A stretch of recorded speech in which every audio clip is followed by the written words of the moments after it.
Lisa Briggs from the Brew's Company is answering your plant and garden questions. You can email those questions, as always, to tips@channel3000.com. Lisa, thank you for joining us, as always. Problem. We'll go ahead and get right into it. Yeah, I usually bring something. It's just too cold to bring houseplants out today. All right, so Mary is wondering about watering indoor plants. She has a water softener, but thought that it only affected the hot water system. What's your recommendation for watering indoor plants? So if you're seeing some kinds of damage on your houseplants, you could be seeing maybe some salt or some residue of things on the soil. A few plants are particularly not tolerant of that kind of stuff. What we do at the garden center is we fill our watering cans at the end of the day and we let them settle. Usually about 12 hours or so is enough that all of those things that are salts and minerals that are in treated water will sink to the bottom. Right. And then you just water with the water that's at the top. And then once you get down to an inch or so, clean it out and then start from there. So that's a really easy way without having to go and buy water from the grocery store to use the plants with the water that you have. All right, sounds good. Now, Ann is asking, is there anything I can feed the wild rabbits so they don't chew at my apple tree bark? What are your recommendations there? So my first goal would be to protect your trees. And for rabbits, you can do that with a simple tree wrap.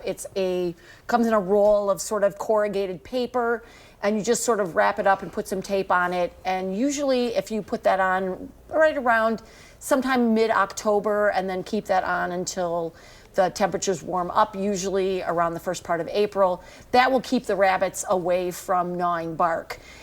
If it's down low, though, the damage, then that's more likely to be mice or voles, and you're going to want to put like some hardware cloth and put that in the soil a little bit.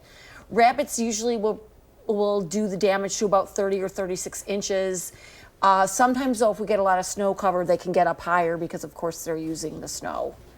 But that's what you want to do, more protection than giving them something else. All right, sounds good. Now, Karen says that she has air roots, but no bottom roots as they rotted due to too much water. Sure. The leaves are also wrinkled. What can she do to revive it?